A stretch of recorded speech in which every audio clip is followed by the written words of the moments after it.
Attention. Welcome to the Different Spectrums podcast. We dive into the wild world of mental health discussions. Get ready for profound talks, a sprinkle of humor and sarcasm, and a touch of colorful language.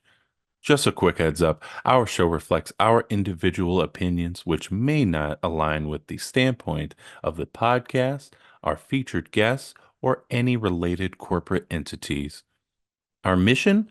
To illuminate through laughter and satire because everyone needs a good chuckle. Chill out and don't stress over the small stuff. Legal troubles? No, thank you. Cancel culture? Please spare us. We'd rather keep this space lawsuit free. So buckle up, have a good time, and join us as we navigate the vibrant realm of mental health on the Different Spectrums podcast.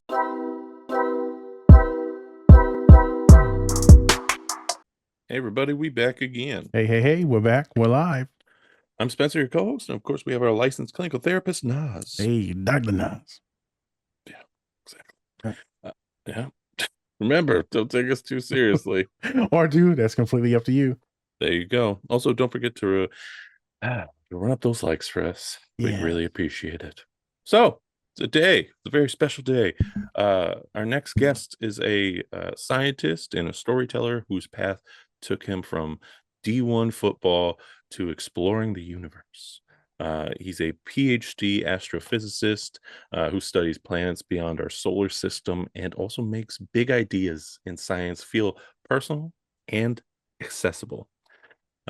He blends curiosity, resilience, and communication to help people rethink what's possible. Whether you're aiming for the stars or figuring out your next life pivot, please welcome Dr. Dakotah Tyler to the show. Thanks. A pleasure to be here. And thanks for that very generous introduction. Yeah. Hey, you know what? You deserve it. Being somebody who gets a PhD, anybody who gets a PhD in astrophysics, they deserve a nice, good intro. So no problem at all. And now you know you can tell us about astrology. No, I cannot. Well, actually, yeah, I can. I can tell you all about astrology. How shitty it is. That's me saying that. One boy, can you do both? Can you do both? Because I think one of my boys knows all the signs and he's doing the same degree. So like, is it okay to do both in the same way that you can do math and know the lore behind Harry Potter? Like, yeah. Okay. So you can do both. Okay. Yeah. Right. It's like you can both understand real things and fake things. Okay, because I just don't want to like my boy. I don't want him to have no shots coming at him right now because he be asking people in group like, "What your sign is," and then he'll help you figure it all out. I'm like, you shouldn't be doing this shit. You're a scientist. No, stop it. I know. You should be doing it all. He's a person. Like, don't do it. Oh my God, don't do it. Yes, thank you so much, Dr. Dakotah, for being on. We really appreciate it. Today we're going to be talking about the film Interstellar. That's it's going to be part of the show, but we're also going to begin to know Dr. Dakotah, just personal, and then also just what does he do for work? What does he do for work? And we would love to know, all of the great things like your D1 time and how shifting from an athlete to what you're doing now can go a long way. I mean, we've talked to athletes who are either on their way out or about to retire to ones that have retired and are like, you know what? I left it all on the field. I left it all there. And some people, they didn't, and they just want more to it, more to their story. It's going to be great getting to know you a lot more. Very excited. Nas, anything before we get into it? Yeah, excited to talk. I brought him on. One of my clients recommended like, hey man, here's the folks that I listen to. And then you were one of the folks that he listens to. And then I shot him some questions before this because I know he's having a tough time right now with some stuff. I'm like, hey man, I'm bringing your boy on. What are your questions? I ain't got nothing for you. What? Wait a minute. Ask him what type of music he likes in the gym. Like, what type of science ass question is that? I can't wait for him to hear this. If you're listening to this, fuck you. I'll see you in group. But excited to talk to you, man. and just to learn about you, and then also give some really good representation to a lot of the humans that I work with at the university. So let's get into it. Whoop whoop. Whoop whoop. You gotta say whoop whoop now. Oh, me? Whoop, Yeah, whoop. whoop. There it is. Mhm. There you go.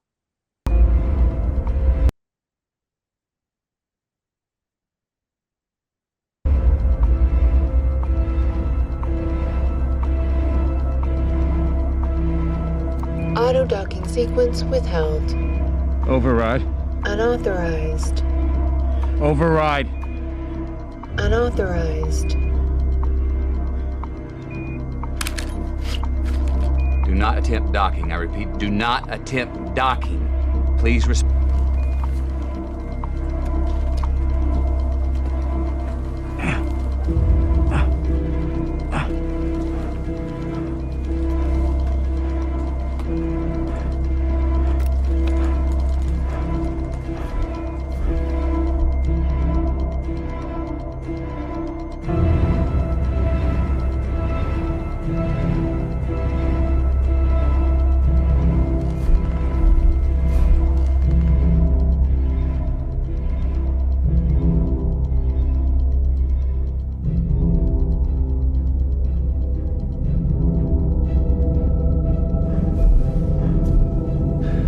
Moving slowly toward the Endurance.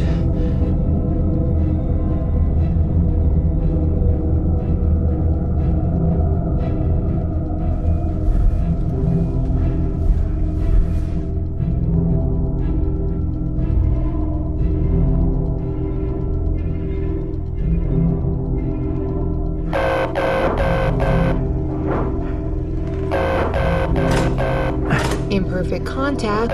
Override. Lockout.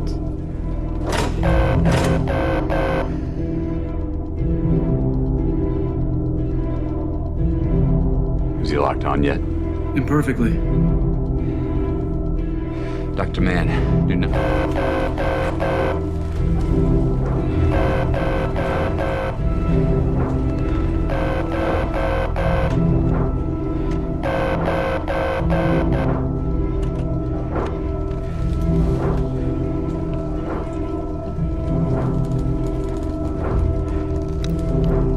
Hatch lockout disengaged.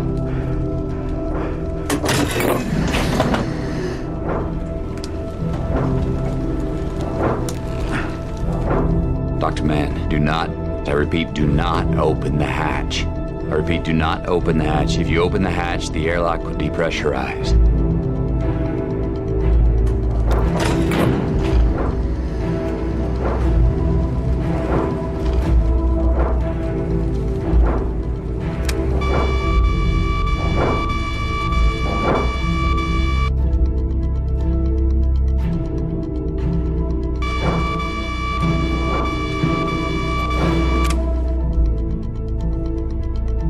What happens if he blows the airlock? Nothing good.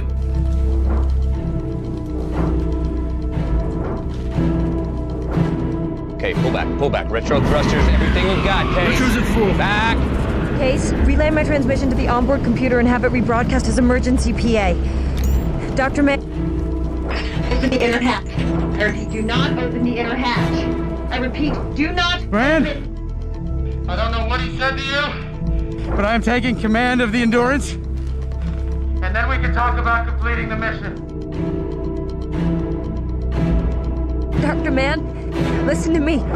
This is not about my life or Cooper's life. This is about all mankind. There is a moment.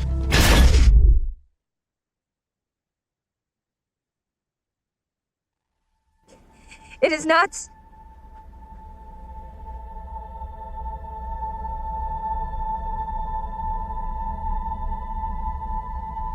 Oh my God. Oh my God.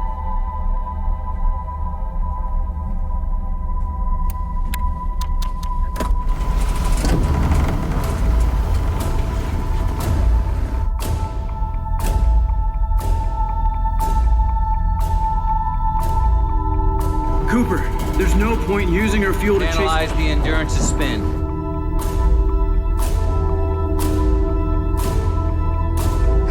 doing? Docking.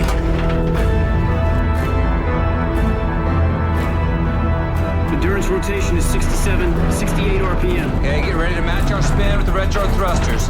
It's not possible. No, it's necessary.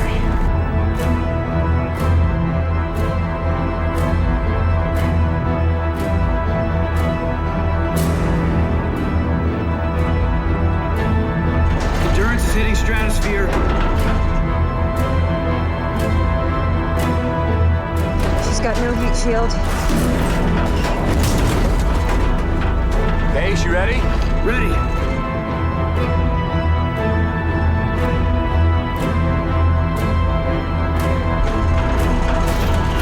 Cooper, this is no time for caution. Base, if I black out, you take the stick. Stars, you ready to engage? Engage the docking mechanism.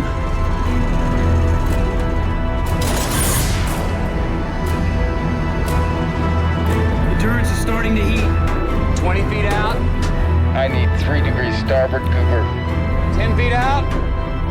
Cooper, we are lined up. Initiating spin.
Okay.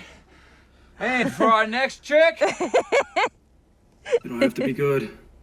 We're heading into Gargantua's pool. Oh, shit. Case, take the stick. Roger that. Hey everyone, I'm here to talk about our new collaborator, Toink Toys. They have a wide selection of, you guessed it, toys and other great collectibles. They have products from Marvel, Star Wars, Harry Potter, and everything pop culture. You could say they put the toy in Toink. So go check them out at toink.com and use our code Different Spectrums Podcast to get 10% off your entire order today. We are back again. Hey, we're back and we're live. Just as alive as astrology is in your hearts, in your minds. Some people. Some people. Some people. Some people. So your story goes from college football to astrophysics. I think that's normal. Yes, as most do. So can you take us through like what that transition for you felt like, just emotionally and just intellectually? Yeah. I mean, it was playing football, getting injured, and then not being able to play football anymore, and then being extremely depressed and not knowing what I wanted to do with my life and feeling like I failed in the thing that I was going to be successful at, which is actually, it's like failure is an interesting thing to frame in your mind, but that it was a failure, of in a way to a certain extent. It wasn't necessarily that it was my fault that I got injured, but I had this life plan and I was unable to execute it for whatever reasons. So, huge failure, especially how I felt about it at the time. And then I started watching documentaries about astronomy, just happened to while I was injured. Damn. And I was like, had a growing curiosity about the universe. And I think that sort of the nature of how I felt at the time, that my world was kind of crashing down, and the timing of learning that the universe is actually like infinite and there's all these other planets and stars and there could be like life on these other planets. And I mean, there could even be an alien on another planet that just it had their career ended because they were playing glort ball and they like tore Glort their ball. third leg out their back of their side or whatever, Third like leg. whatever alien version of that there is. We just call that a penis here. I'm sorry. Okay, maybe a third arm, we'll say, or a fourth arm. I'm so sorry.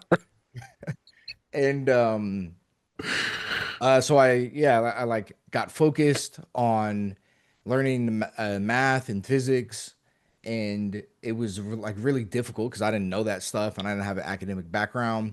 But I've always known that I could just like work really hard. That always worked for me in sports. It works in the gym. And it quickly, I realized that just basically any skill that I needed, if I just sort of dedicated my focus and my time on it and sacrificed other things that were taking up my focus, my energy, my time, then I would get better at it. And like over time, this built a competence and a confidence that like helped me transition emotionally from a feeling of like depression and like lostness and confusion to sort of endless possibilities and like a more entrepreneurial and explorative, adventurous attitude in my career and in what the potential pathways were for me. So really like a full 180 shift, emotionally, mentally, intellectually, to go from really thinking that I was only good as a physical unit on Earth to now like thinking that I have good ideas that are interesting and thinking that I'm like creative and I have like interesting things to add on whatever topic, whether that's planets or speculative astrobiology, or even like mental health and some of the things that have helped me along my own mental health path that could help other people. So that's I would say that that's a pretty high level overview of my journey crazy. over the past like decade or so. When did you get injured? Was it early on in your collegiate career or? I was a junior. Junior, so a little further on. Okay. Yeah. Okay. And what was the injury, if you don't mind me asking? Tore my ACL and meniscus. Got it. Been there. Yeah, he's done that twice. 3 times? 3 times. Jesus. Yeah. But yeah, no. And I guess the mentality is always different, but since you were just playing on such a high level and you, like you said, you were at that point where you were depressed after you found out that you tore your ACL and your meniscus. And what would you say is something that made you just flip that switch, from going from this is it, this is all I have, to like going, you know what, I can offer more than just being on the football field? Do you know that moment when you actually like had that moment where you're like, okay, or was it something like over time that you just kind of got through? Yeah, it would be nice if it were could be sort of condensed down to a switch flipping where it was like I Yeah. felt like shit and I was confused and sad. And then Yeah. I was like suddenly realized that the world is rosy and like I could be great in a different way. But that's not really how it happened. It was very much more slow. Like maybe when I first thought about the prospect of studying the universe and being an astronomer, that was like a little switch that was flipped. It was like cool for a little bit. And then it was like realizing, oh, this means that you've got to like go back to community college and learn the math that you didn't learn in high school. That's going to take you a year or two. Then you got to redo undergrad. That's going to take you 4 years. Then you got to go to grad school. That's going to take you like 5 years. And so it's like, it feels good. And then, you kind of have to start doing the work. And then you realize that actually like math is, people think of math as difficult for a reason. It's because it's like a new language that you have to learn. And just like learning any new language is going to be difficult. So you got to put in that work. And then I was also working full time. So I would be working at nights unloading planes at FedEx back home. And then during the day, I would go to take these classes at community college. And it's like, that's a depressing existence. And I'm not even studying the stuff that I'm interested in doing, right? I'm like many years away from touching a telescope. And so, it's like, there's a lot of depress, it's like a meandering path. Yeah. And I would say only within grad school, probably after I can pass my qualification exam and got my master's and was finished with classes and was like on the candidacy path the last couple of years of finishing the PhD. It was like only then that I would describe a switch being flipped. The fog clearing. It's like, yeah. So it's like this thing is being toggled over time. Like, oh, okay. All right. So math is really hard. Oh, but like I can learn it if I study it a lot. Oh, but like my life still sucks. And I did badly on this test. But like if I keep studying, I actually get into a good physics program. And then it's like that is difficult in a way. And I'm still having to like work full time. And so it's like the lights are going on and off. Yeah. And very recently, within the past couple of years, I would say that I sort of had built that baseline up such that the light switching, if I take a step back, it's like always brighter. That's a weird analogy, but it's like you could start with like a light switching on and off.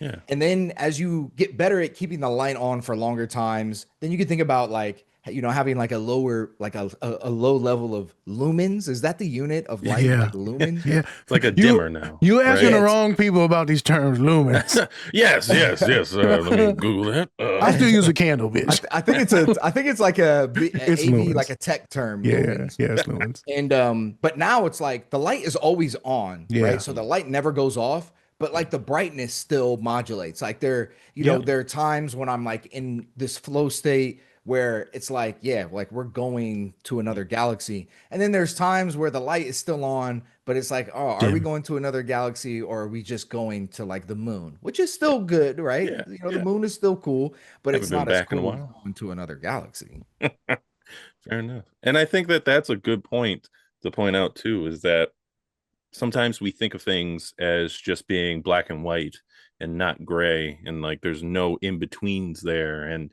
we can't just like either we have a good day or we have a bad day, or I feel like I'm not progressing or I'm doing the best I've ever done. And we don't see that sometimes we need to have those ebbs and flows and understand that those ebbs and flows are actually very important, because without those, then we just think of everything as either on or off. And that's it. And that's not a good way to think. You want to think of it, like you said, like a dimmer, right? You're going to have really light days, and then sometimes you're going to have like in the middle and then a little bit darker days and stuff like that, Yeah. And so I think that it's a good way, and it's a good way to point out your journey too, is just like a lot of it was hard work and it sucked, but at the same time, you built yourself up to something to where now it's bright and it's good. And now you can look at things through a perspective of now the universe instead of it just being like closed off. So. 100%. And to even piggyback a little bit more on what you were just saying there, Yeah. You know, this like adjusting your expectations to the fact that there is going to be the ebb and flow and like things are going to go up and down. I suspect that this is like a feature that humans have evolved over time where, you know, if you know, let's go back and think about our ancestors. If they felt content, then they would like not be motivated to do something to help prepare them for like next week or next month or whatever. And that, you know, for them, that's like life and death, right? Yeah. Because, you know, you imagine like hunting a buffalo or something.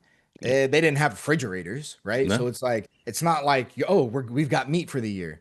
It's like, no, like you've gotta, you know, you have to have this baseline that is kind of like going up and down because it's sort of like maybe it's like our DNA's way of motivating us to keep progressing.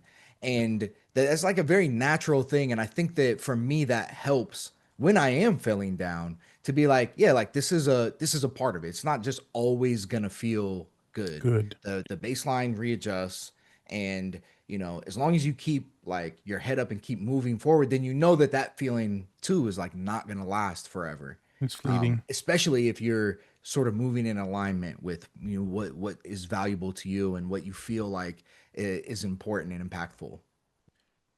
With you, I had an interesting thing, and I'm not going to fully get into it, but I was in college playing football.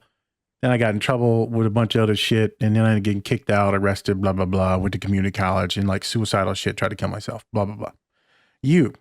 Did you get super depressed and suicidal, having to go all the way back to like community college? If you didn't, that's fine. If you did, you can share. If not, and did you get any like therapy or treatment or meds? Like, how the hell did you get through it? Because the ebbs and flows are tough. And then like, did you get support? And also, did you have any SI that popped up? SI, what's SI? Suicidal ideation. Sorry. Okay. Yeah. So I've talked about this a little bit, not a ton, but when I was like 13 or 14, I was very depressed. And, you know, as I reflect back on that now, the reasons, a lot of them probably had a lot to do with just like an emotional sort of unawareness, right? It's like, you know, when you're young, you act in certain ways and it doesn't make a lot of sense. But as you get older, eventually you see that you've been doing these patterns and you're like, oh, okay, like this is like a problem I have, like something that I'm doing based on how I feel. And then maybe you go to therapy and you start to realize like, oh, this, you know, this fucked up thing happened to me when I was a kid, or I have this negative self-talk, or there's, you know, I tend to interpret people's behavior in this way because I'm insecure about myself, or, you know, whatever that thing is. And I didn't really understand what it was when I was younger. And I did attempt suicide when I think I was like 14. Okay. And my mom found me and I went to a hospital and like recovered and everything. Obviously I failed. The attempt failed. Happy that you're here, brother. Yeah. I appreciate that. And I promised myself, I had a daughter that was born when I was 16.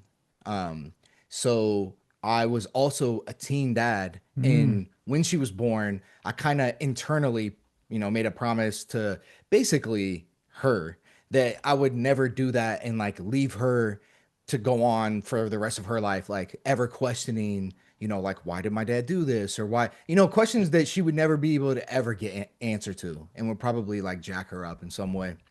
So, to answer your question, you know, I felt a lot of purpose when I was really good at sports. You know, I'm sure I have some like physical genetic gifts, but I also worked really hard.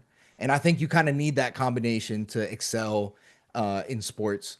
And when I got injured, those feelings of like depressiveness did come back, but you know, that option was like off the table for me. And so, you know, I was sort of backed into a corner where it's like, all right, you're either going to feel like this or you're going to make some sort of changes in your life so that you don't feel like this. And that was, again, it was like a huge driver for me. And it's something that motivated me to go back to school, restart community college and do college again, instead of like going and getting a job, doing something else, you know, whatever that was. Like my job options at the time, they were going to be like things that I could do. and probably things I could go on to be successful at. But I knew that I would never, that they wouldn't like fill that interest hole that football had for me. And I knew that for me personally, that was going to leave me, feeling very depressed forever. Yep. So I do think that I dealt with suicidal ideation. I didn't know that term at the time. This would have been in my early 20s. And that was like, it was a very difficult period because again, it was like, I'm taking like math classes and early physics classes, but I'm not doing astronomy research. I'm not having fun in life. Nobody thinks it's cool. Like now everybody thinks it's cool that you're like, oh shit, they see you the study end. planets with these enormous telescopes and you talk about life and aliens. But like at the time, it was like, this was like before, anybody knew this stuff. And if Yeah. anything, people are like, what do you mean? Like, oh, you're going to go become an astronomer? Like, what are you talking about? Because I was like an athlete, right? That was sort of my persona. People didn't know that I was like interested in that. There wasn't, my family didn't really understand. I think like, what is this guy doing? He just finished college. He's going to go back to college to become an astrophysicist. Like nobody in my family has a PhD. Nobody in my family, none of my friends know an astrophysicist, right? I didn't know any. I got 3 of them in my group therapy. I don't know what the fuck it is. Yeah, I don't know what you guys do. Hey, yeah, man. And so it was, I forget exactly where I was going. Oh, You're good. Answering your question. And yeah. And this is something, so I actually have my own podcast called Curiosity Theory. And it really is built around this idea that something that I think a lot of people are missing that can be very helpful. And this is not true for everybody, but I think that like generally this is a true sentiment that, we as humans, we have this innate like curiosity, right? We sort of like, we need a meaning.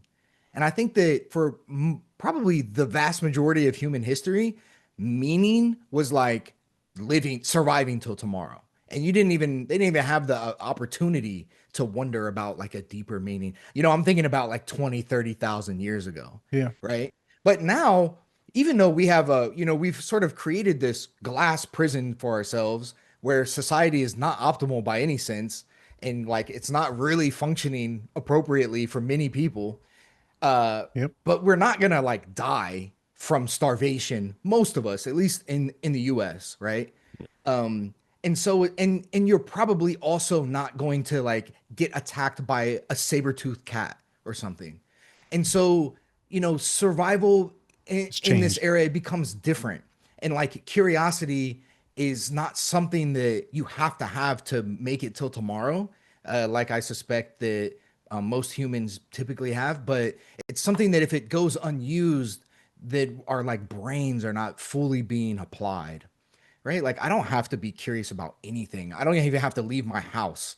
I can like order DoorDash. I can do a remote job. I can not, communicate and interact with people. Another thing that has never happened in, the history of humans. We like rely on each other for literally everything. And I think we also rely on having curiosity about different things. And for me, this is like one of the things that I've been able to pinpoint. Why was the universe so interesting to me in that time when I was very depressed and lost my previous interest? It's because it's like engaging this curiosity and giving like my mind something to chew on and try to digest and like figure out and try to make predictions about like, oh, if we go to Europa, what type of life might be underneath the frozen ice sheets? Is it different than life we would have here on Earth?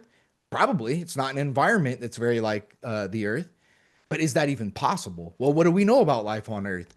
And then like getting into the geology and the paleontology of it all. So I would say that I've definitely had those depressive feelings. And I mean, even to this day, one of the things that always lifts me up out of those lower moods is just finding something to be curious about and like talk with other curious people like y'all about. And that's just something that raises, my mood. And Oh yeah. It's something, in retrospect that is very clear to me. Love that. That was Yeah. fantastic. Before Yeah. we pivot, then you give it to Spence. Quickly, did you ever get any consultation via mental health practitioners, whether it be sports stuff, Yeah. or the depression stuff, or just life stuff, being a dad? Did you ever just get a therapist? Yeah. I've been in therapy a couple different times. Okay. And the last time I have always had this, I sort of describe myself as a self accountabilist. Is that a word? Accountabilist. We'll make It's like it. self It's a word now. accountability. It's yeah, it coined now for the first time. Yeah. TM. That's a black man. Where I'm like very much aware of all of these external forces that try to jack my life up that I can't control, right? And it's helpful to be aware of those things. Like I'm a black man in astrophysics, less than 1% black. Science communication, less than 1% black. And so I'm like very much aware of all these things, but to some degree, there's a lot there that I don't have a ton of control over. But I do have a lot of control, actually have like, I would say ultimate control over, at the very least, the way that I'm thinking about things. Like not even the way that I feel about things, but the way that I respond to those feelings. And so I was looking for a therapist, and I couldn't put my finger on it. And I was like reading the bios of different therapists, and there was one that really caught my eye. And it was that he said that he helps people like dig into their own patterns, behaviors, habits that like reinforce negative cycles and patterns in their lives, and like helps to address that to sort of, at least get rid of the stuff that I'm doing that's causing issues that I may not even be thinking about. And that was my most recent experience doing therapy, and it was great. I was working with the guy for maybe like a year or something like that, and I got very, I think, comfortable in trying to be, to the extent that we can, objective about like my life and my feelings and my decisions. Yes. And so now I sort of like get critical when I feel like negative feelings in particular. I guess a real true objectivity, I would be able to do this when I felt great as well. But when I feel negative, and like trying to understand where exactly those feelings are coming from. Yeah. Is it like motivated, or even like anger, which is something that, especially like as a football player, they want you mad. They want you out there playing mad, working out mad, trying to run through people. And it's actually like a very poor behavior and response habit to reinforce in young men. It is like, how many of the guys on the team came from like broken homes, poverty, and mad, angry, can't really put a true finger on why that is, but know that when they're in the weight room going crazy, or they're like taking people's heads off on the field, everybody loves them. And the coaches love you. Gladiators. And they may pay you $1 million and make you famous, and kids want your autograph. And it's like, what is that? And I love that people can find success and like turn the pain into something, that works for them and their family. But like, what skill sets as a human is that teaching you? Like, what is that reinforcing?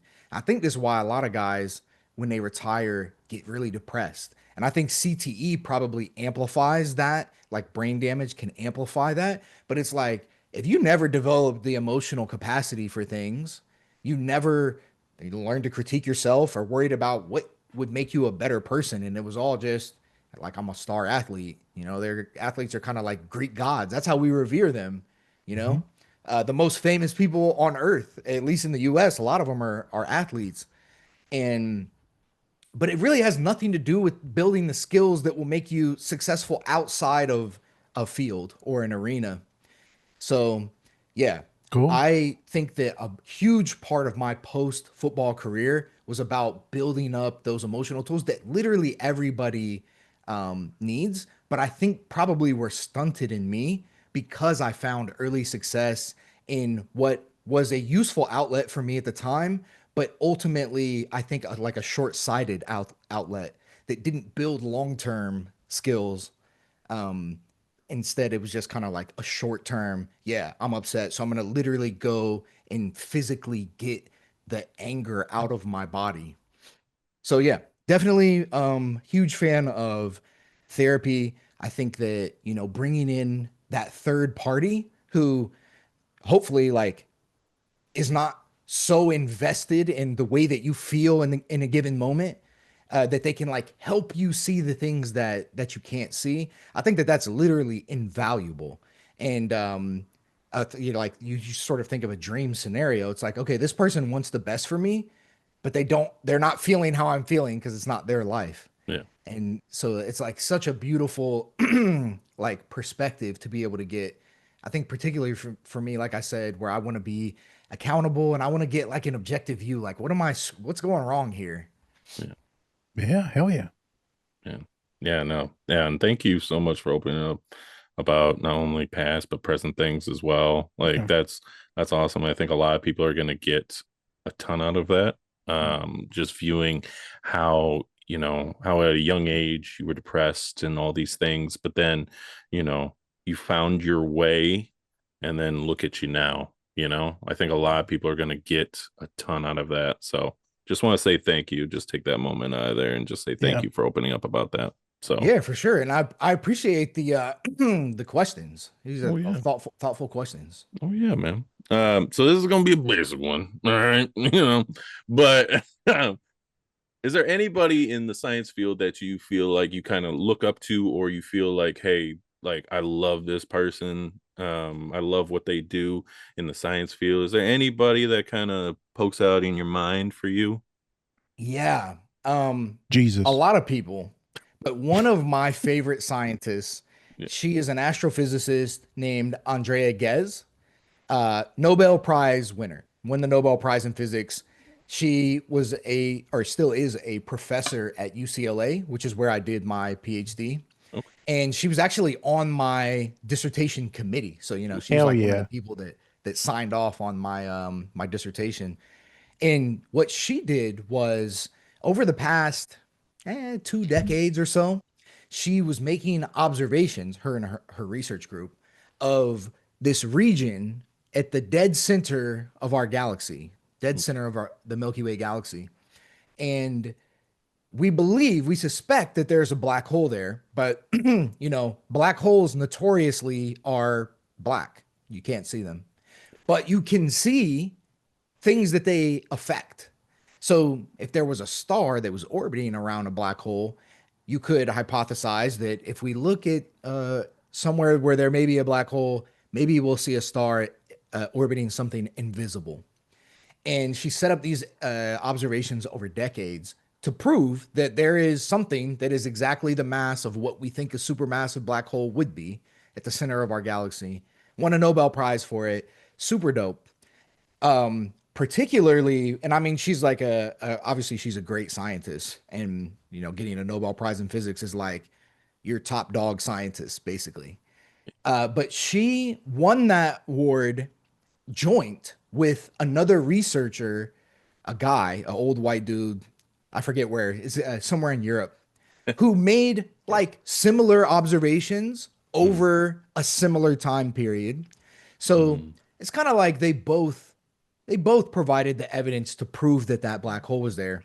So they both got the Nobel Prize in physics. And he just had like negative things to say about Andrea and her group.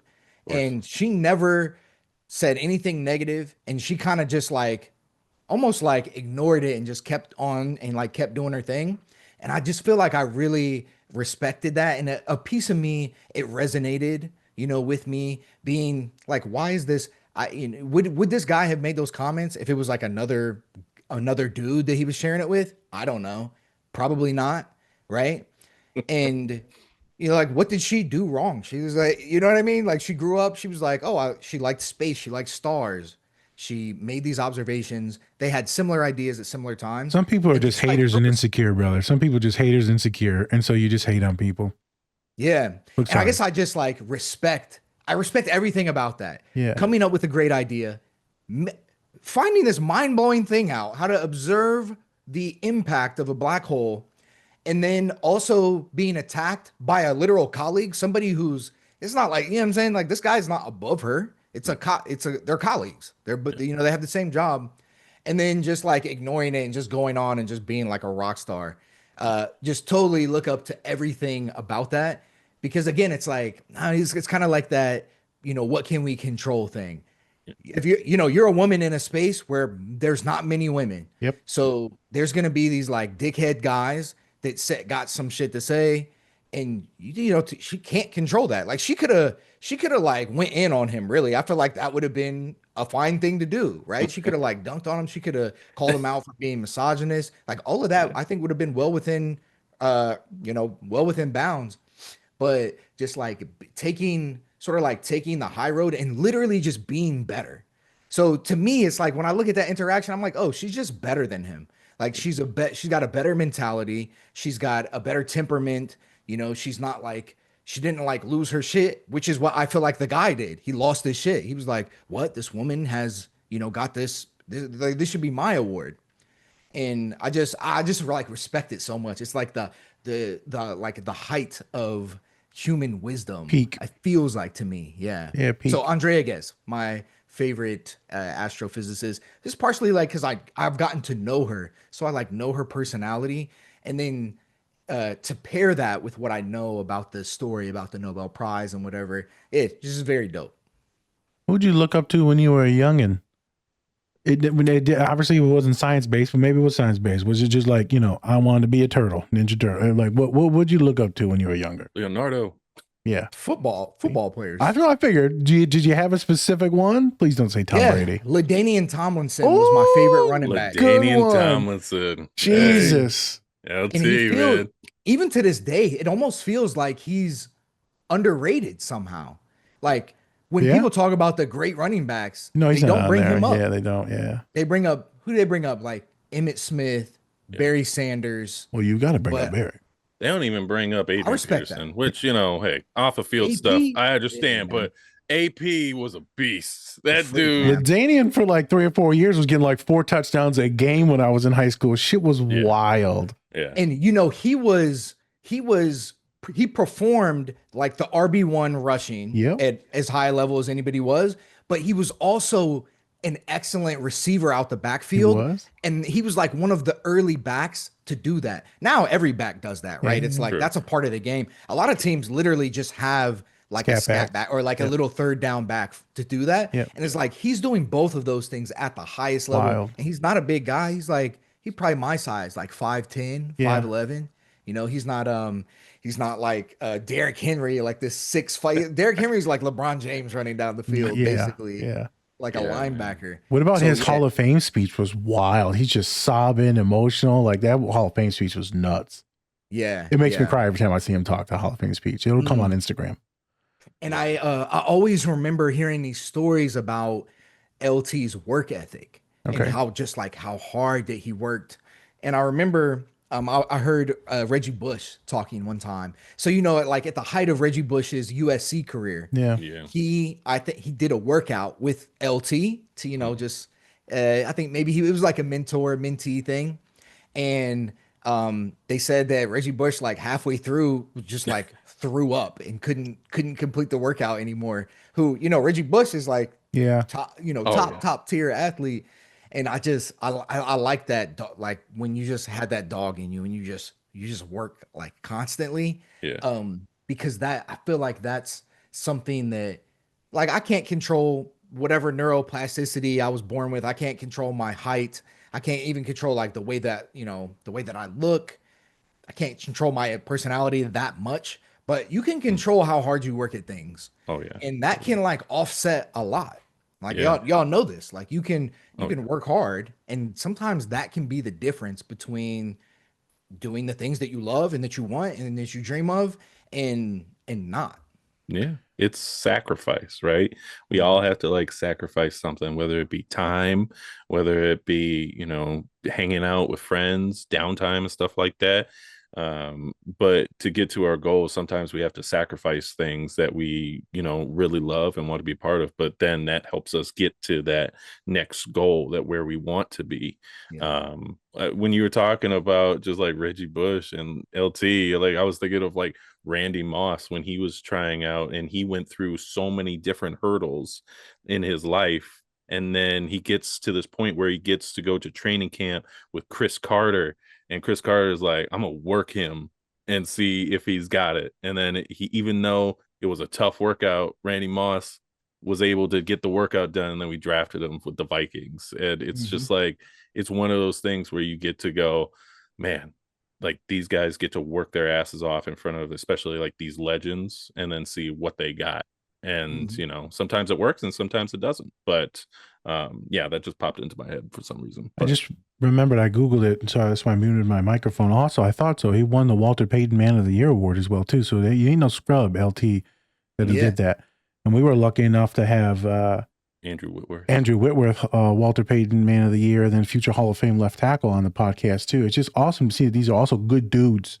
Yeah. So it looks like you have the affinity towards hard workers, grinders, people that are successful, but also just good people. Like they're just good, loving, caring, empathetic, kind people.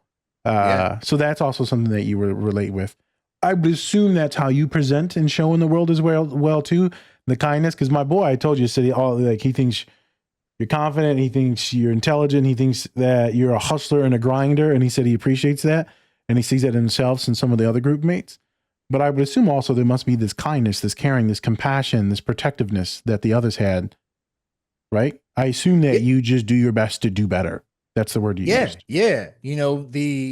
That is something that I think a lot about, is like the type of impact that I have, and like, in this quest to define meaning, whatever that even means. It's like, what is important for me while I'm alive. And I think that it's always to leave things better than they were when I first came into contact with them. And then I will have left a positive impact. Things will literally have been better since I'm here. And like one way to do that is to be positive. Maybe one way to do that is to share some of the struggles that I went through and like how I overcame them. And if even only a couple people can get something out of that, then that's like a positive impact, right? And that's like something I can be proud of when it's all said and done. Because we're all, I think we're like all struggling with living as humans, and it doesn't always seem like that. Sometimes it just feels like you're just struggling, and that everybody else is like Gucci. Doing great and feeling good and like having all this success. And I don't think that's true at all. I think that we're literally all struggling, but we want to make it seem a certain way sometimes, especially like online on social media. People want to make it seem like it's something that ultimately it really isn't. I don't think there's anything wrong with being honest about that. Well, Spence, before you ask some more questions, what's wild to me is that everyone is struggling. Everyone is struggling with their mental, financial, interpersonal, love. And yet some people specifically want to make it worse for others. It's not about making it better for them. It's about making it worse for others because you're miserable as fuck. And I never understand it. The hatred that we have for populations, for people, for humans.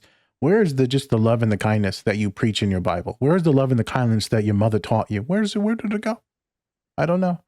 That's something when you were saying that, I just was thinking to myself, we're all struggling, and yet some people will comment on your post, go take your own life. What do you get out of that?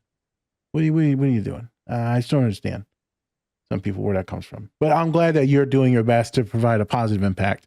You coming on the pod will have an impact on many people that listen to us, that listen to you, that also happen to know me and invited, right? Because I'm gonna have many conversations with folks about this conversation. Spence, go ahead. Yeah. So you spoke at UCLA's graduation, and you talked about curiosity and uncertainty. Could you talk and maybe tell us what you would say to people who were in a position where you were or maybe just different overall, maybe athletes and people, to expand maybe their mind to other things instead of just sticking to maybe one thing. And it's okay to be curious and uncertain about what's going to happen, and how, you don't have to just stick to maybe one thing. You can expand your mind, and then you can find out that there is more to this world than just like the thing that you're just only focused on here. Yeah, absolutely.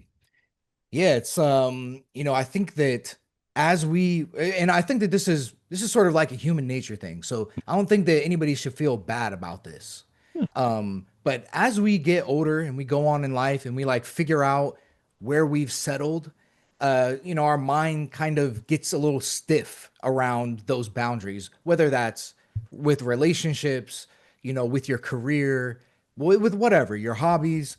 And we like sort of harden up a little bit and become like the opposite of a child, which is kind of anti that, right? Like a baby can't do anything, doesn't know anything, doesn't know what language is, doesn't know what you can and can't eat. I don't even know if it understands the concept of food, right? And so like a baby's mind is like super plastic. It's a sponge that's like learning things that these LLM models that are being trained could only dream of, could never replicate like the learning that a baby human brain can do.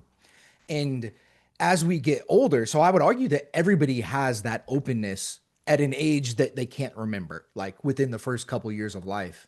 And then, as we get older and you kind of like figure things out, or you think you do, you figure things out well enough, our minds kind of get hard, and learning, being confronted, or having, those boundaries, those metaphorical boundaries, either challenged or confronted, will lead to like a defensiveness. Like, wait a second, this isn't what I think. And it'll almost like trigger an instant negative response from you to like protect those boundaries.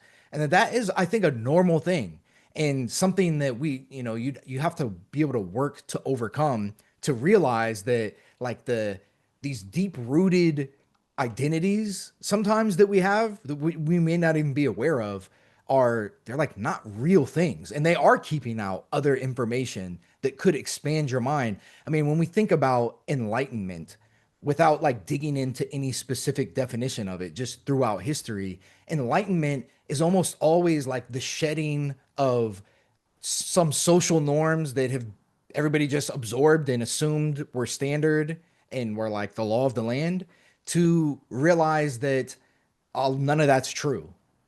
Like there isn't like a way that you have to be as a person. You don't have to take your beliefs like to the death and go to war over them. Like that's like a really closed minded way to be. Like, there's nothing wrong with having deep convictions. I have mine as well, but there's also nothing wrong with hearing new ideas and seeing how other people think. And you can think about it for a day or two, and if you think it's dumb or you think it's stupid or doesn't make sense, you could just forget it, right? You can just like let it go, or maybe you take pieces of it and then leave the rest. And maybe that like improves something that you thought, or a belief system that you have. And I think that that's like a part of wisdom, is like accumulating, like allowing those boundaries within your mind to grow over time, and not being afraid of that, and trusting that, if you meander into like a territory that you don't want to be in, you can leave that, but you have to have that, like that courage to feel uncomfortable when some of your beliefs are being challenged, or some of your habits, or just the patterns that you've settled into. And I think that you will almost always find it interesting if you can take that perspective of almost like a scientist that's like studying new facts.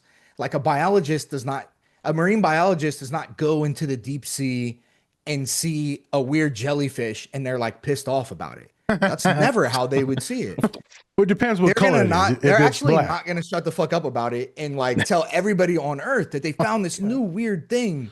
And like there's all this stuff that we have to learn about. It's like, oh, well, what does this thing eat? We didn't think these could exist down here. It kind of looks like an alien. And if you can sort of look at ideas like that. Like these are just kind of like things that exist out there, and we can explore them, and we can learn more about the ones that we're curious about. But it's doesn't, if you learn to kind of see the world as facts and as like, just scientific objects of interest, then I think it's a little bit less threatening, right? Like that jellyfish is not going to, assault the lifestyle of the marine biologist and force it to live under the ocean, under 800 billion pounds of pressure. Right. No, the scientist is going to go and study it, and then it's going to go back, probably going to think about it a little bit, maybe decide if it wants to go back and visit it and study it again. And I think that for me, that's a helpful attitude to have, especially when I feel myself getting upset about something. Like, what if I try to like be a little bit more of a scientist and observer about this thing, as opposed to, being like vehemently emotionally moved one way or another. And sometimes that's not the case, because there's some like really offensive stuff that goes on in this world. Oh, yeah. But by and large, I think that trying to think of yourself as an observer of reality, like a scientist, just checking things out and trying to study things, that can help. There's that Venn diagram I used to show people. I haven't thought about this in a while, about uncomfortability. So this is where comfortable is, this is where uncomfortable is, and where it meets in the middle is where you get like new experiences and all these other things, and right, you meet people and blah blah blah blah blah. You do the learning outside of your comfort zone. The learning comes outside of it. Yeah. And so when you're in your comfort zone, you're not usually learning that much more material, but it's terrifying to go do it. So where they intersect is fantastic place, but it's really hard to get people to go past that threshold. When you were talking about the jellyfishes things, I made a racial joke. I said, as long as it ain't black. I ain't never seen a black jellyfish. Be honest with you. Well, thank God you didn't see one, because then immigration, and then they're polluting our cultures. And so this is me going on a whole political rant.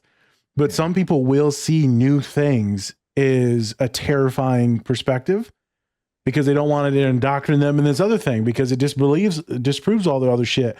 And it could change the way of life and all that. So people will stay in their comfort zone because it's much easier, much safer. And so you take let's take racism out now. You take neurodivergent folks, autistic, ADHD, highly anxious, traumatized. That comfort zone is routine and it's safe. And so to do the curiosity thing is fucking terrifying, because I don't know what's out there. Yeah. And so it's hard to nudge people in that way. But if you explain it to more of the curiosity way, which me and Spence were talking about a couple days ago on the pod, when like we're young and we're like great kids, and we were talking about Mr. Deeds of all things, like this awesome like dude that's like fantastic, good human, and then the world pollutes him when we're taking your money and we're gonna fire all these people. It kind of like fucks you up. And we were talking about how we have so much goodness in us, and then the world just takes it from you. So much creativity. You're making Hallmark cards. The world's like, no, you stupid, you suck. What? So the creativity, what you said, is always there, but then it gets stripped from us. And then we have to create this safety unit to where we're too scared to go outside of it until we hear other people like you that have done it, or is that helping us push towards it, or a therapist. Love the motto. Yeah. Curiosity. I try to push that shit so much, my guy. I love doing it. Or I'll have them be curious on what their younger versions of themselves. So Spence knows that when we ask that question, like, would your younger you be proud? That's when people start crying. Spence, recently I had a girlie that was like, I don't know what my younger self would like. I'm like, holy shit, landmine, this isn't good. This was bad. So sometimes it doesn't always work, because the right life was too traumatic for us to remember what it is, because we're all about survival and safety. FYI, when you're talking about survival and safety, yeah, that's what humans are based on. That's why we were so curious, because we're trying to perfect safety and survival. So we kept doing that. And the next thing you know, greed came in. And then we just started dominating things. But it was all on the basis of safety. Yeah. We get into some weird moral stuff after that. Yeah. And I mean, you can even, I would even argue, again, just like from the 1,000-foot view, bird's eye view perspective, you can see why we both developed a strong sense of curiosity, but then also like that disgust or repulsion to the new. Cause it's like, we need to be able to go find new things, like new foods to eat. But then you also need to realize that like some of the new things that you eat will kill you. So you also have to evolve like this like unease about Yeah. the new. And I think that a way that that manifests today is like the xenophobia, anti-immigration, racism, sexism, transphobia. And so it's, again, like, as an observer, like I see where those things come from and I see how that could be the other side of the coin of curiosity and open-mindedness. Interestingly enough, is like a closed-mindedness. But now we don't live in the, in the wild where No. we're like driven purely by evolution, right? Like we've built these social levels of understanding, all these different social constructs. And it's like incumbent, I think, upon us to both understand that and to like overcome that urge to fall into that negative, like repel the new, and just try to lean more to that curiosity and like leave some of those bugs behind. Bugs. Yeah, bugs. What's another virus? I'll go with virus. There you go. Viruses. There you go, Spence.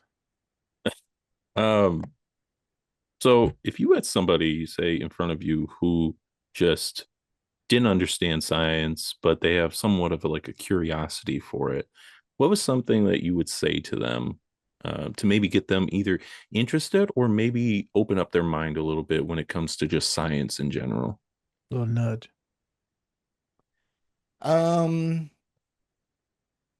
Somebody who's like maybe interested in science, Yeah. but is wanting, and like, yeah, just like words of encouragement. Yeah. I guess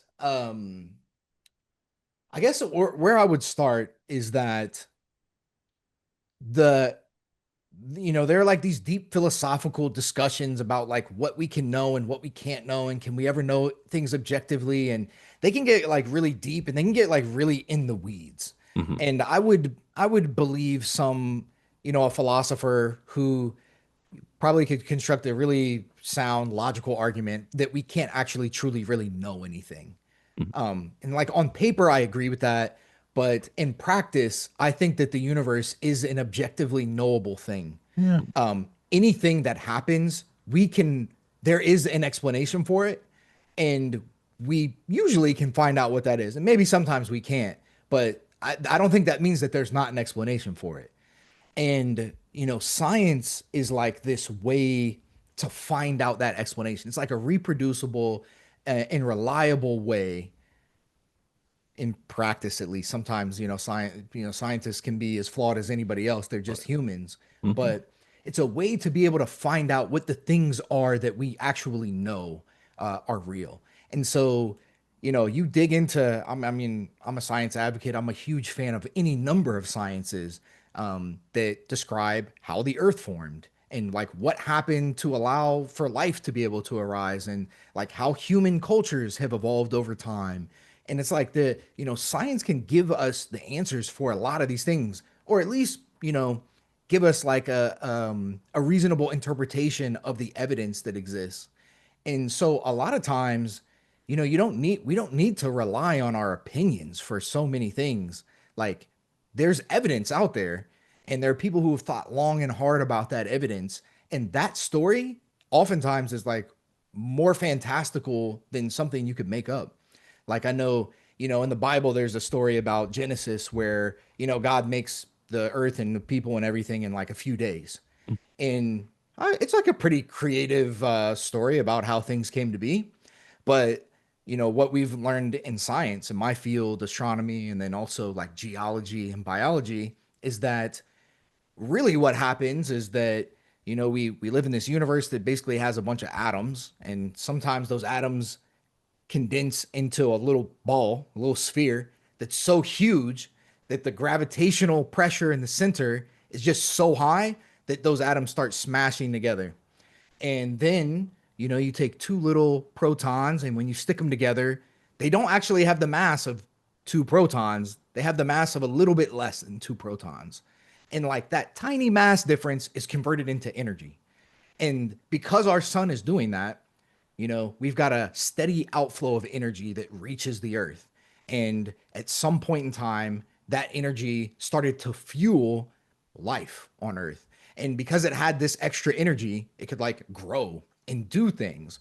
And because DNA replication isn't perfect, there's mutations. And then that allows life forms to change a little bit. And there's just like this long, crazy story of how we exist.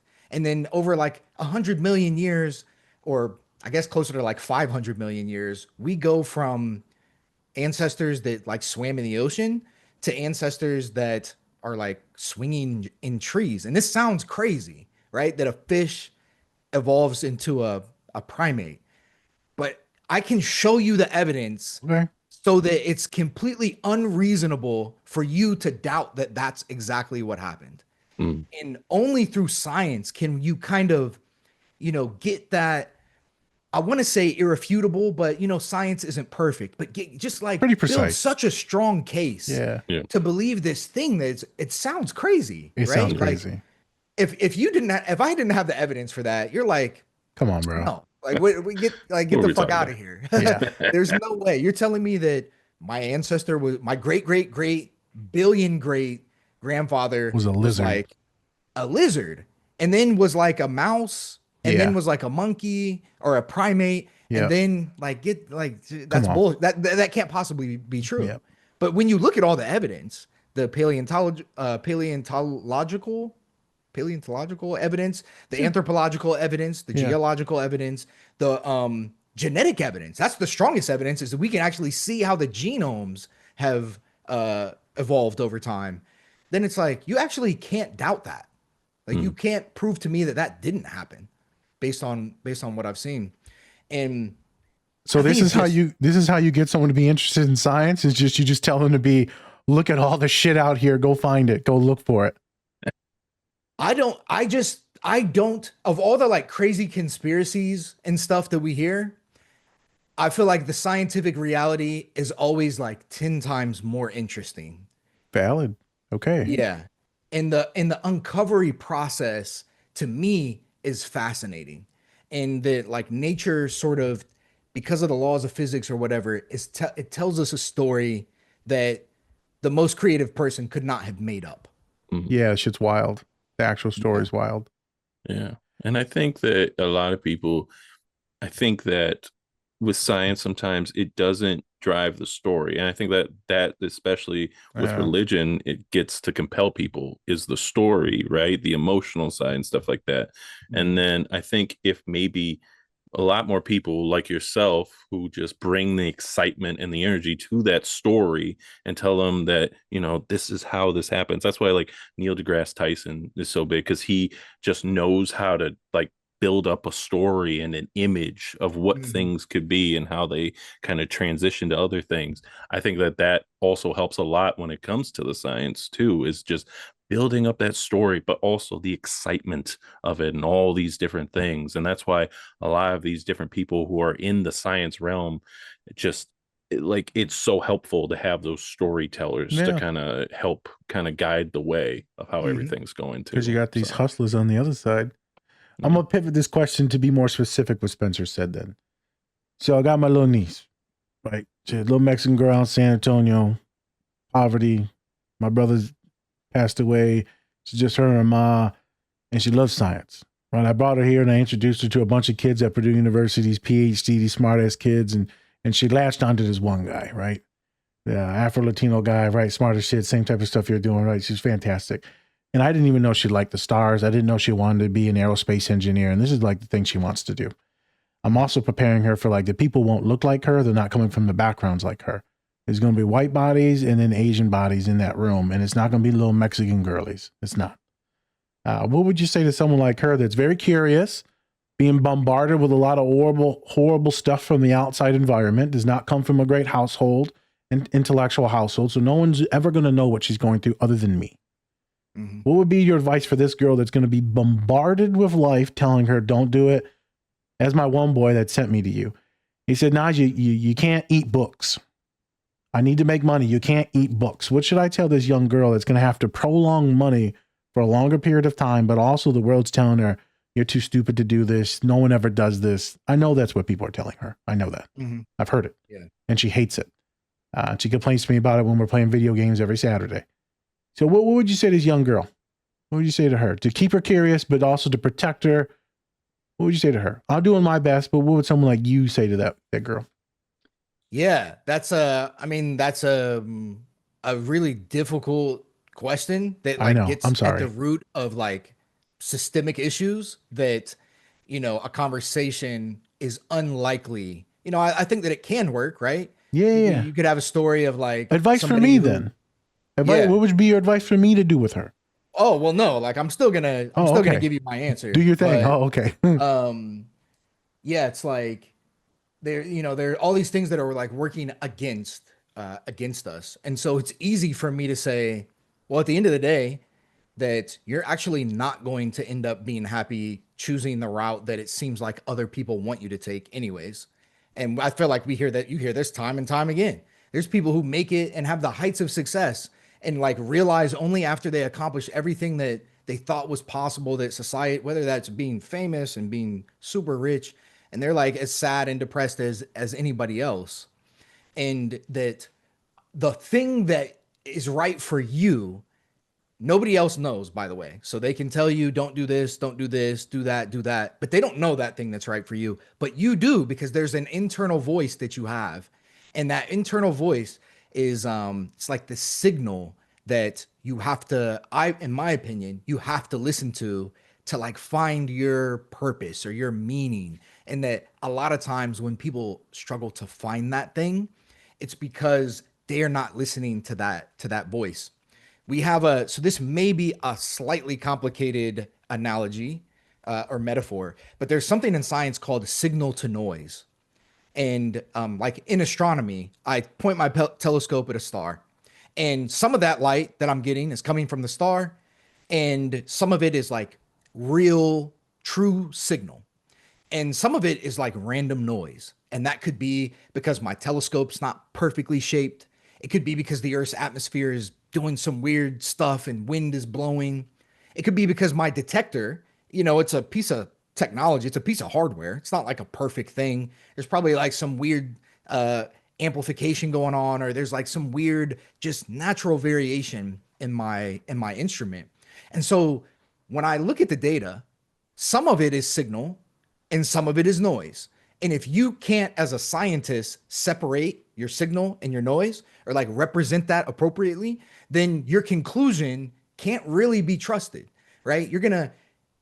If you think too much about what the noise is doing instead of ignoring the noise, you're going to go down the wrong path. You're going to ask the wrong questions. You're going to come up with the wrong conclusions. You're going to start saying things about the universe that aren't true and aren't real because you're focused on the noise. And I think that we all have this. There's the thing where it's a perfect with your niece. It's you have that signal now. It's loudest when you're a child. You know what you're interested in. You know what you like. And other people, and that could be society, it could be a bully, whoever, people telling you that you're not good enough or that you can't do it. This is all the noise. That has nothing to do with what is interesting and important to you, but you know what that is. And if you can learn to focus on that signal and try to amplify that signal, I don't believe that it can take you down a wrong path.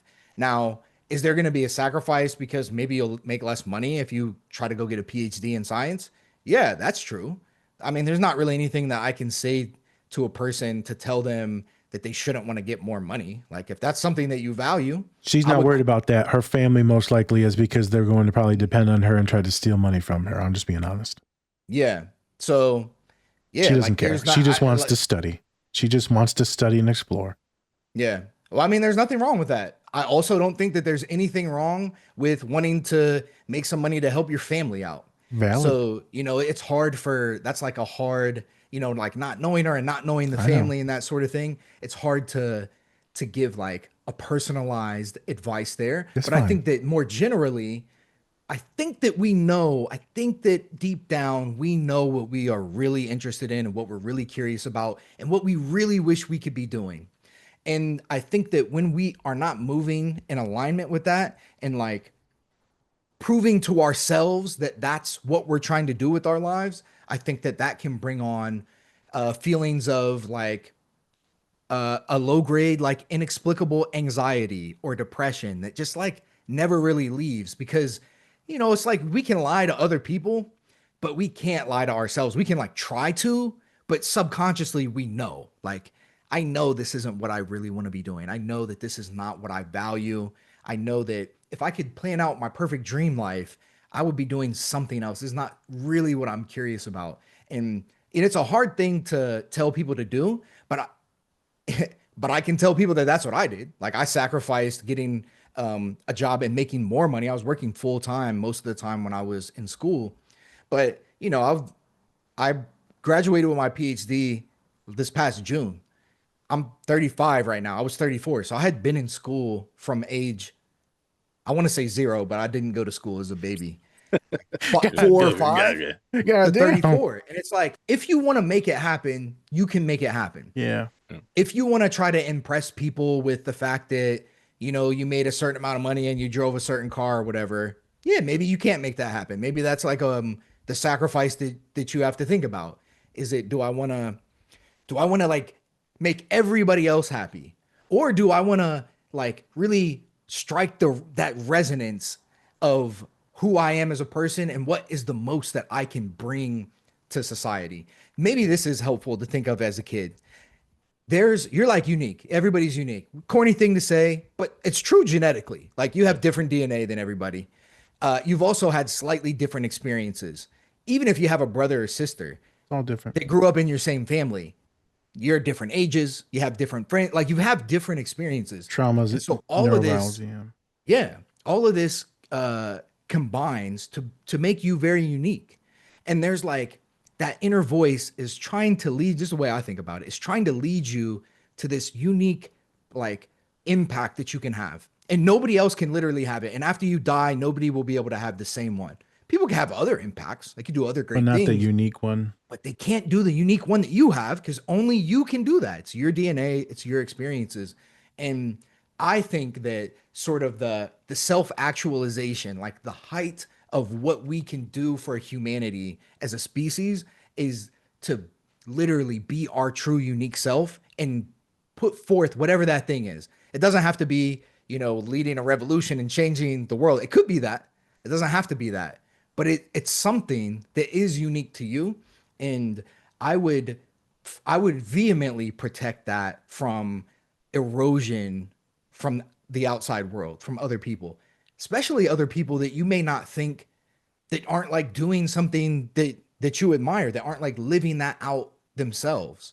You know, where can they, you know, I post a lot on social media, and I saw a video the other day, and it's like really important, I think, for people who create content to reflect on, is like, don't worry about the opinions of people that like you don't want to be like, or you don't admire aspects about, because everybody has opinions. Literally, that's every human alive has opinions, but you probably don't want to be like every human alive. There's probably like specific things that you want to do. Yeah. And I highly doubt that the people that are most worth our admiration are freely giving out harsh, mean criticism and, you know, trying to hold us back. That's never happened to me. I've never had a space creator, an astrophysicist, a content creator that I looked up to and respected and wanted to like emulate some things about ever say anything negative to me in that way. It's always encouragement, because like they know how hard it is to follow that unbeaten path and like try to, you know, trailblaze what's unique to you. And so I think it's like something that you have to constantly be aware of forever, as long as you're alive, that there's going to be people who want to knock you off course, and you've got to like develop some sort of resilience and confidence in yourself and your ability to make decisions and to trust that you know what's good for you. And I mean, I can't really emphasize that enough. Got it. Totally. I'll clip it. She's going to listen to this and she's going to look at me. Nas? And then she'll look around for a minute. What does all that mean? And then I'll have to explain it to her very slowly. And I'm like, okay. She's smart as shit, boy, but she's autistic as hell. So it takes a second for it all to clock in. I got you, though. I like the signal thing. I'm going to use it with a lot of clients. That's fantastic. Signal versus noise. It reminds me of the Kevin Garnett, the Dre Beats commercial and the Colin Kaepernick one that came out years ago. Do you remember those, Spencer? Those Dre Beat commercials? You remember those? Yeah, I remember. It was all about blocking out the noise, and they put on the beats, and then it all went quiet. Noise canceling headphones. Yeah. Yeah, it was when they were in Seattle, and it was all the Colin Kaepernick shit was going on. So it was like all perfectly timed. Those 3 commercials. Draymond was in one too. Man. Pause, but like, I love the customability of like so many different things. Like you could customize your Beats by Dre, you could customize like your Nike shoes and stuff like that. The Nike by You was like one of my favorite things growing up. Like I never bought any of those shoes, but like just being able to customize them was such a cool thing to do. It was. Yeah. So as we're kind of wrapping up on time, we're gonna fly by like Interstellar. But you brought this film up, one of your favorite films, especially when it comes to just, I mean, viewing and also science. I mean, so amazing. But you really wanted to talk about Cooper and how he had this attitude of thinking on his toes, but then also somebody who just acts. Instead of thinking about it, sometimes you just got to act. And so for you, how do you mesh that in of like acting, but also making sure like at the end of the day, you also kind of have to think about it, especially in your field.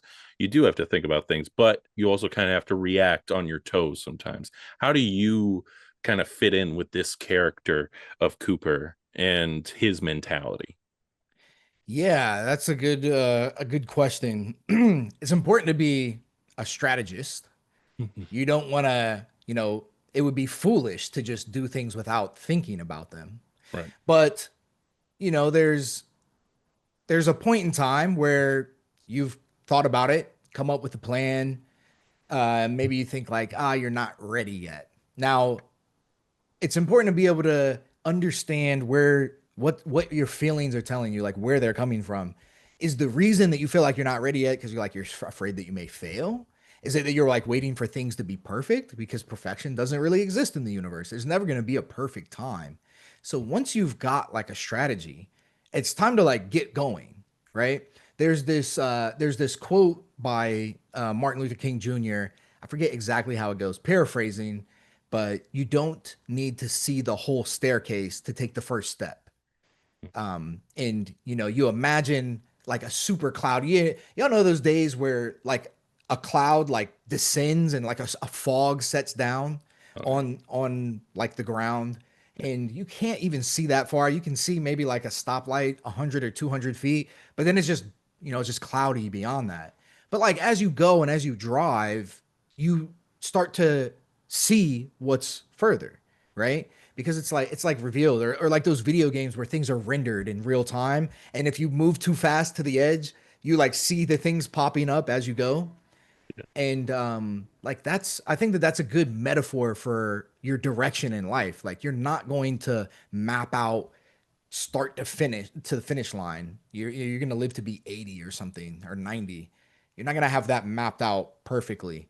But as you begin to act, things become more clear. As you take like a couple steps, the staircase becomes more clear and you gain confidence in acting because you're overcoming this fear that you have probably of failure or looking cringy or looking dumb or being embarrassed.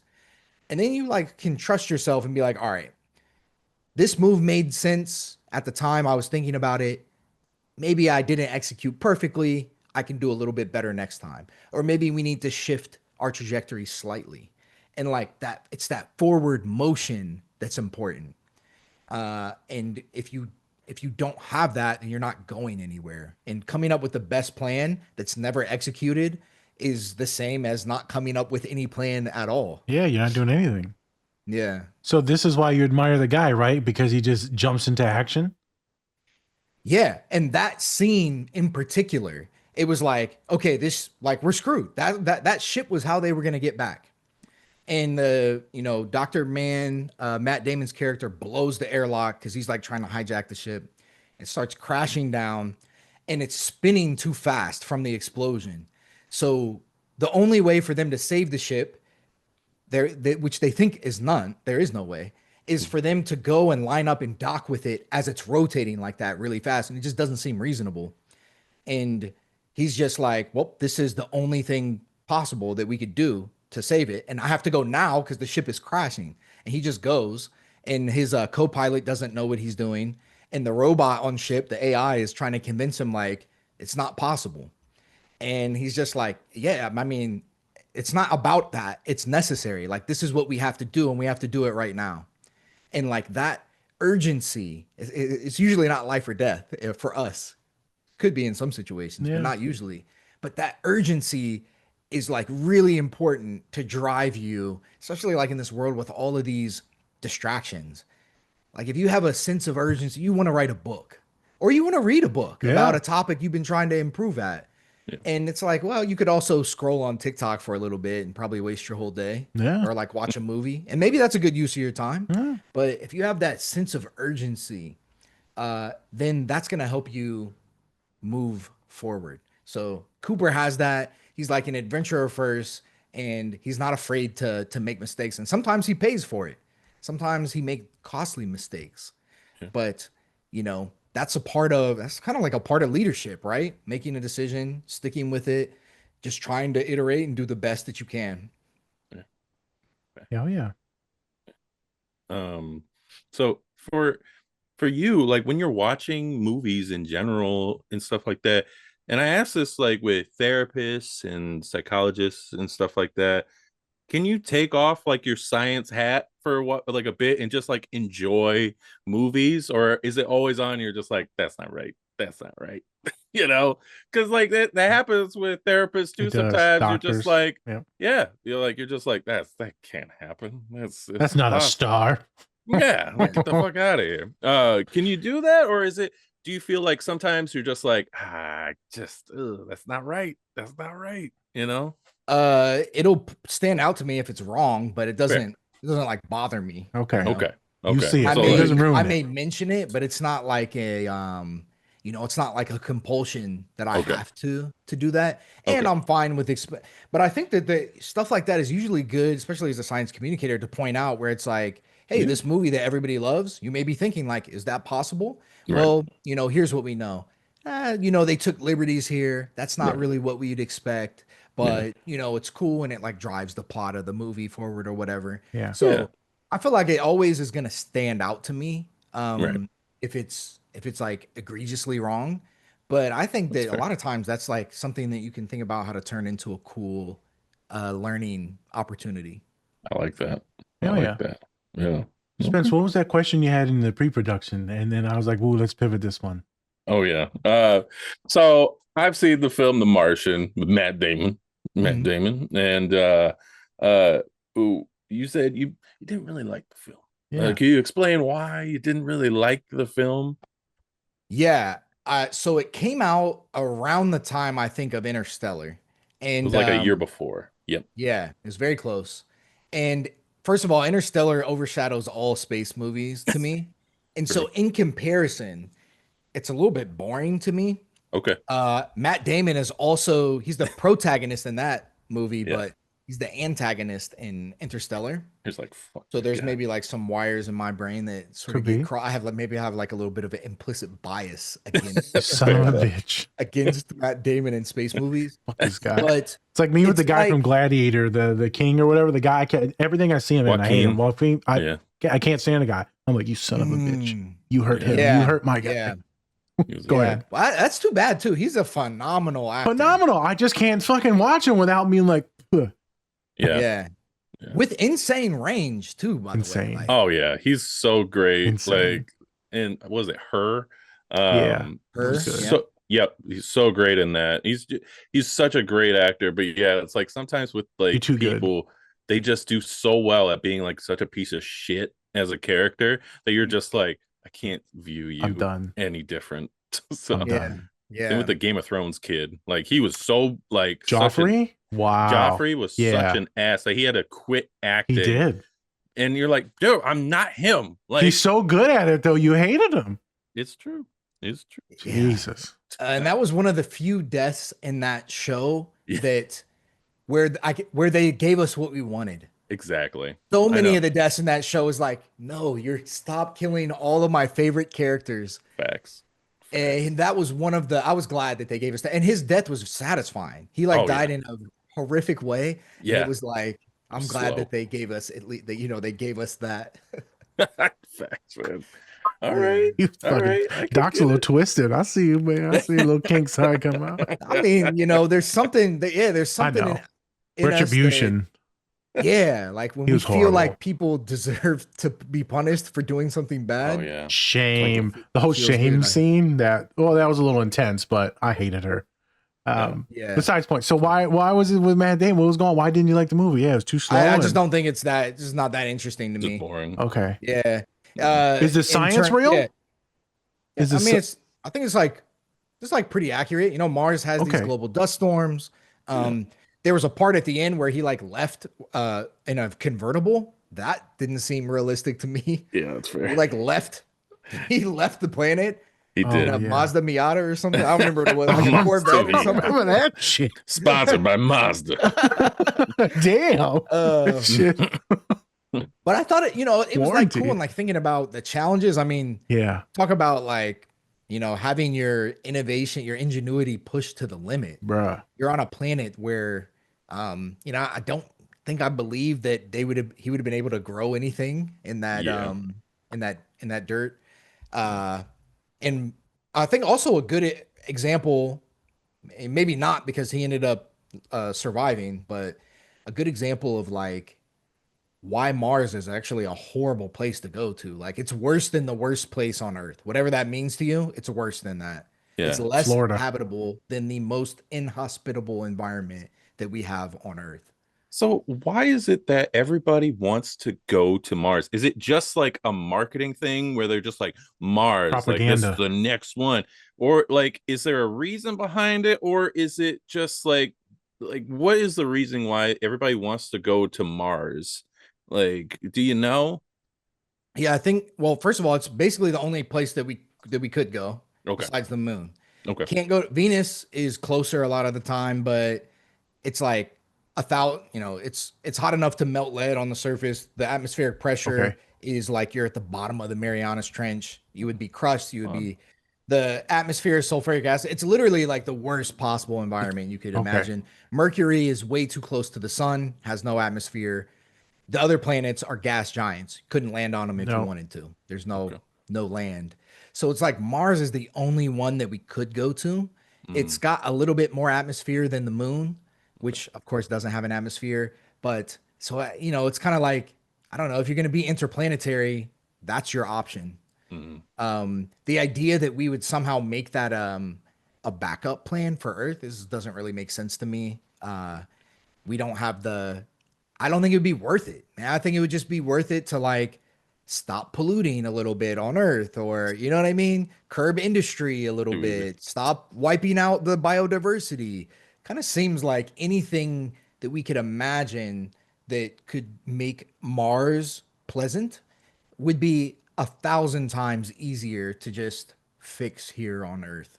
Yeah. I agree. My niece brought up this thing to one of the boys, and he was like, no. She said there's this thing called a white hole.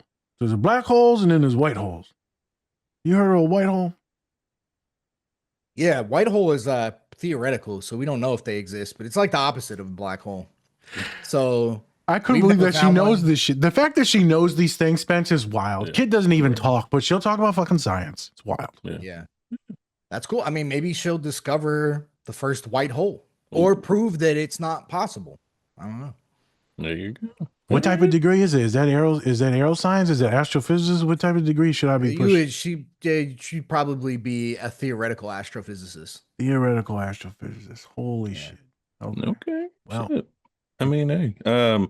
Also, if you want to look at also a stat cast, I think the Martian probably took some degree, because some of these, like sometimes when they make movies, they put like some movies that are like so close in plot together, and it's so interesting to watch. And like when you look at this cast, like they have Sean Bean from Lord of the Rings and also Game of Thrones, like Matt Damon, Donald Glover, Jeff Daniels. They had so many people, and Sebastian Stan before, I think it was like right when he was like becoming the Winter Soldier.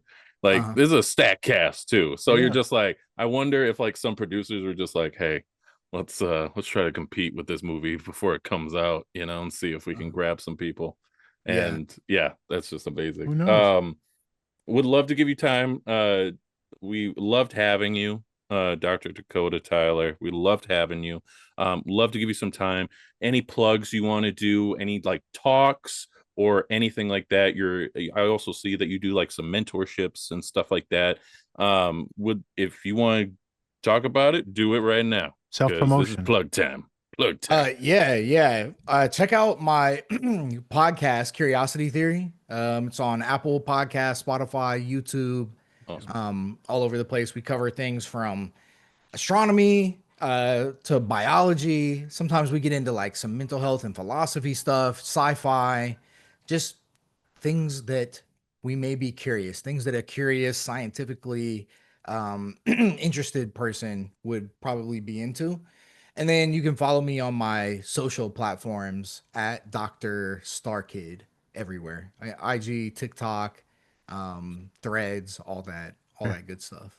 And yeah, I mean, it was great nerding out a little bit and chatting with y'all. This was awesome. Thanks for having me on. You have a mentorship program, he said? Or no? Nah, not really. Oh, okay. Oh, I thought you did something. My bad. My information's off. That's my bad. Okay. My bad. No, Sometimes he be the researching some it. information be off. Sometimes it'd be off. Okay. All right. then- Well, yeah. Oh, sorry. Go ahead. Are you currently at a university doing research or no? I'm a professor at Pomona College. Okay. Okay. Are you doing research there as well too? Like, are you just teaching pedagogy, or is it also research based as well too? Nah, I'm not doing any research right now. Okay. Are you planning on getting back into that stuff or no? Not, I mean, You I just don't like know the yet. teaching. It depends. Depends. Yeah. Okay. Nice. There you go. Awesome. Well, just want to say thank you again. We would love to have you back sometime to nerd out, maybe a different movie, show, whatever. I mean, it'd be awesome. Great to talk to. Alien versus Predator. What's the Alien versus Predator would be a great one. But yeah, just want to say thank you again. With that, I'm Spencer. That's Nas, Different Spectrum Podcast. All right, everyone. Peace and much love. And remember, take care of yourselves. Or don't. That's completely up to you. Peace.